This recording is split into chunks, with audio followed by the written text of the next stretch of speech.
Hiders in the shadows, behind the scenes, searching for the truth that lies between the screens. Broken hearts, lost stories. If there's a lie, if we twist each other falls in dim midnight lights. All right, folks, welcome back to MJ on Crime. I'm your host, MJ. Today, we're getting into the nitty-gritty of how science cracks the case. You know, when I first started out, forensics was, well, it was fingerprints and maybe a little blood typing if you were lucky. But let's rewind even further, back to the late 1800s. This guy, Sir Francis Galton, he's the one who put fingerprints on the map.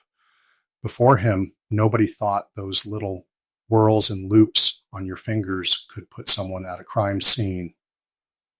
Now, it's hard to imagine a world where we didn't have that. Fast forward to the 1980s, and you've got Dr. Alec Jeffreys over in the UK, in England to be exact, coming up with DNA profiling. I mean, that was a game changer, right? Suddenly, you could take a tiny drop of blood or a hair, and Bob's your uncle, as they say in England. You've got a genetic fingerprint. It's amazing. Technology just kept pushing the boundaries, and every time you thought you'd seen it all, something new came along. You have likely heard of crimes and cases that are frequently featured in the news. They went like this. The police had nothing but a partial print on a broken window, but the lab matched it, and that was it. Guy confessed. Wow, great job. The evidence, it's about catching the bad guy. It's about making sure you got the right one. Unfortunately, it does not always come down to a single fingerprint. That's where modern-day forensics steps in. So now let's talk about what goes on in those labs. It's not all test tubes and microscopes. Well, okay, there's a lot of that, but it's more than that. You got ballistics where they match bullets to guns.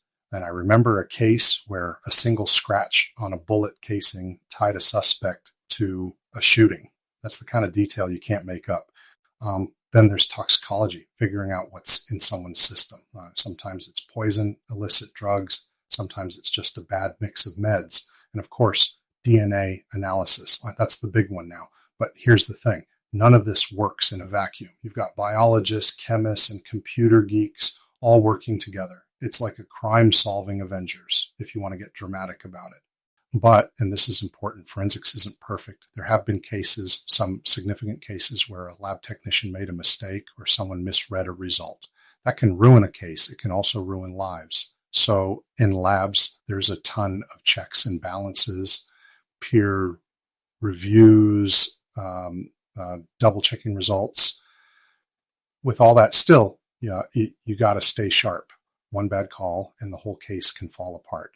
Not to mention the lab's reputation and the tech's expertise. Bad lab results can raise questions about the lab's accuracy in future cases. And now let's get into the real stories, the ones where science turned the tide. And the first time DNA evidence was used in court was back in 1986 in the UK. It was like something out of a movie. Suddenly you had this tool that could clear the innocent and nail the guilty, even in cases that had gone cold for years. Like I just mentioned, the first time DNA fingerprinting solved a crime was in 1986 in the UK, involving the murder of Linda Mann and Dawn Ashworth. The original suspect, Richard Buckland, had initially confessed, but was later exonerated by DNA evidence. The real perpetrator, Colin Pitchfork, was later identified using DNA from a dragnet-type sampling process. In forensic investigations, a dragnet-type sampling process, also called a DNA sweep, involves asking a substantial group of people in a specific location or demographic to willingly submit DNA samples. This, of course, is done to assist in identifying a suspect in the crime. In the United States, the first conviction using DNA evidence occurred in 1987 in the case of Tommy Lee Andrews. This case, along with the 1986 Illinois case involving Donald Reynolds and Billy Wardell, demonstrated the potential of DNA evidence to both convict and exonerate individuals.